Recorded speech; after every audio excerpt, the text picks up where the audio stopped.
בואו הצטרפו אלינו ונטייל בשבילי הסיפורים של חכמי ישראל. נלך יחדיו אל השדות, נפליג על ים באוניות, נפגוש בת מלך וסוחר ואפילו נהר מדבר. נעוף אל השמיים, אל הנשמה, נאסוף בתרמיל מידות טובות ואמונה. סיפורי פלא. שלום עליכם ילדים יקרים, שלום גם להורים. האם שמעתם פעם את הביטוי היה דן את כל האדם לכף זכות? שאלתם את עצמכם מה זה אומר לדון לכף זכות?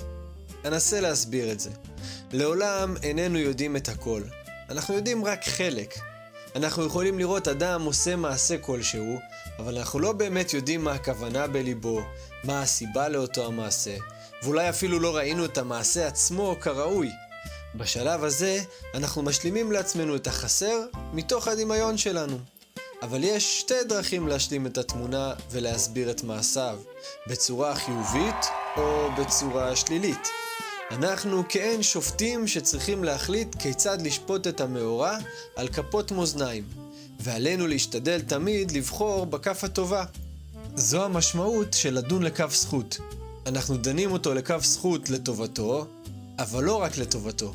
חכמים אומרים שכשאנחנו עושים את זה, אז משמיים גם דנים אותנו לכף זכות לטובתנו.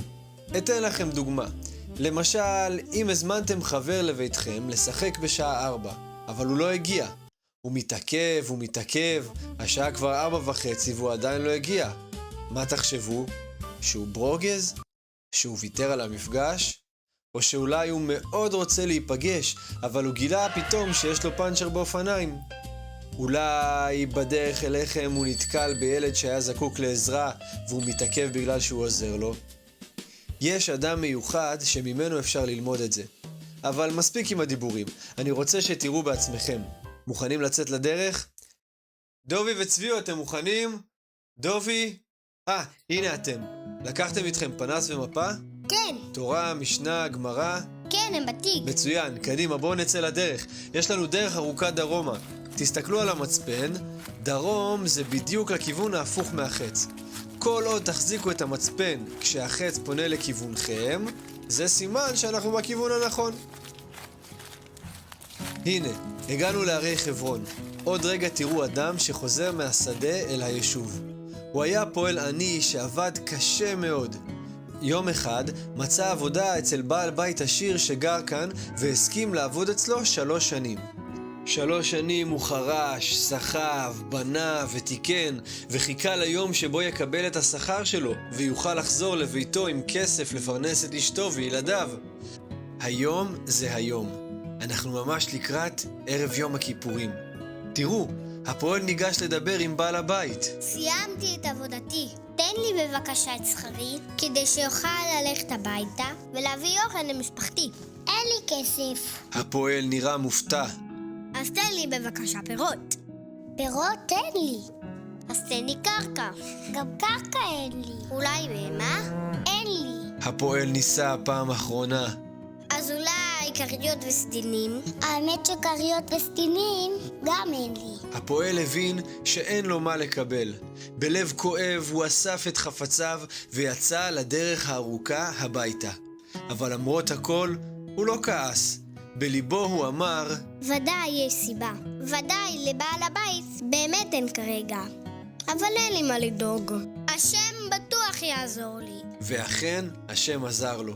בדרכים שונות ומשונות הוא הצליח להסתדר ולחגוג עם משפחתו את יום הכיפורים ואת חג הסוכות. באחד הימים לאחר חג סוכות פתאום הופיע בעל הבית בביתו של הפועל. אבל הוא לא הגיע סתם כך. יחד איתו הגיעו 3 חמורים עמוסים. חמור אחד עם שקים גדולים מלאים מאכלים. חמור אחד עמוס במשקאות. וחמור אחד עם מיני מגדים. כלומר, כל מיני מאכלים מתוקים וטעימים. בעל הבית נתן לפועל את כל שכרו, והזמין אותו ואת משפחתו לאכול יחדיו. אחרי שאכלו ושתו, שאל אותו, שאמרתי לך שאין לי כסף, במה חשדת אותי? אמר הפועל, חשבתי שאולי מצאת סחורה זולה והשתמשת בכסף לקנות אותה. ושאמרתי שאין לי קרקע, מה חשבת עליי? חשבתי לעצמי שאולי היא מוזכרת לאחרים. ושאמרתי לך שאין לי פירות, חשבתי שאולי הם לא מאוסרים. כשאמרתי שאין לי בהמה, מה חשבת עליי? חשבתי לעצמי שאולי גם היא מוזכרת לאחרים. כשאמרתי שאין לי כריות וסדינים, במה חשדת אותי? חשבתי שאולי הקדשת את כל רכושך להקדש. בעל הבית התרגש מאוד ואמר, בדיוק כך היה. נדרתי שכל רכושי יהיה הקדש, בגלל שאורקנוס בלי לא לומד תורה. ורק עכשיו חכמים התירו לי את הנדר, והיה בידי לשלם לך את השכר שהגיע לך. ואז אמר לפועל, כשם שדנת אותי לכף זכות, כך הקדוש ברוך הוא ידון אותך לכף זכות. וואו, איזה פלא. בהחלט. מה אתם אומרים, היה לפועל קל לדון את בעל הבית לכף זכות? לא, אבל הוא התגבר, ובחר בכל זאת לדון אותו לכף זכות. והוא ממש צדק. ממש. אבל אבא, אתה יודע איך קוראים להם? האמת שהתלמוד לא אומר את השמות שלהם, וכנראה שיש לכך סיבה. הרי היה אפשר לכתוב מי הם היו, ובכל זאת בחרו חותמי התלמוד, רבינה ורבשי, שלא לעשות זאת. אבל אגלה לכם סוד. שמעתי שחכמים אומרים שבעל הבית היה רבי אליעזר בן הורקנוס, והפועל היה רבי עקיבא, הרבה לפני שהוא היה רבי עקיבא, כשהוא היה רק עקיבא. טוב, תיקים על הגב, נחזור הביתה. עד לסיפור הבא. הפעם, כשאתם מחזיקים את המצפן, צריך ללכת כל הזמן בעקבות החץ. להתראות חברים וחברות, ניפגש בסיפור הבא.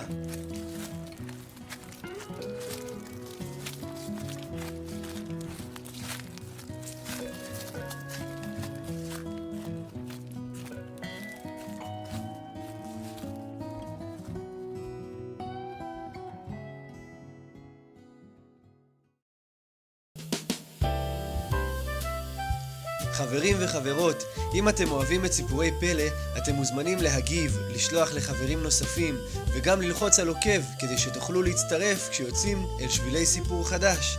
נתראה בסיפור הבא. סיפורי פלא